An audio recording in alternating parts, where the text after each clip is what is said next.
നമ്മുടെ മഹാലക്ഷ്മി, സരസ്വതി ദേവി, ഈ രണ്ട് ദേവിമാർ ഇരിക്കുന്നത് താമരയിലാണെന്ന് നമുക്കെല്ലാവർക്കും അറിയാം.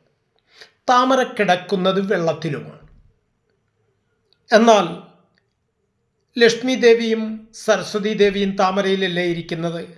നമുക്കും ഒന്ന് കയറിയിരുന്ന് നോക്കിയാലോ? എന്തായിരിക്കും പരിണത ഫലം? താന്നുപോകും. ലക്ഷ്മി ദേവി ഇരുന്നാൽ താഴില്ല, സരസ്വതി ദേവി ഇരുന്നാൽ താഴില്ല, നമ്മളിരുന്നാൽ താണുപോകും. എന്താ കാര്യം? ലക്ഷ്മിക്കും സരസ്വതിക്കും കനമില്ല, നമുക്ക് കനം കൂടുതലുമാണ്. ഏത് കനം? തലക്കനം. അതായത് ഒരു മനുഷ്യൻ എത്രത്തോളം ധനവും എത്രത്തോളം വിദ്യാഭ്യാസവും ആർജിച്ചാലും അത്രയും കനം കുറയണം ഈ സംസാരത്തിൽ, ഇല്ലെങ്കിൽ ഇവിടെ താണുപോകും എന്ന് പഠിപ്പിക്കുന്നു ലക്ഷ്മി ദേവിയും സരസ്വതി ദേവിയും. ഇത് പ്രത്യേകം ശ്രദ്ധിക്കേണ്ടതാണ്.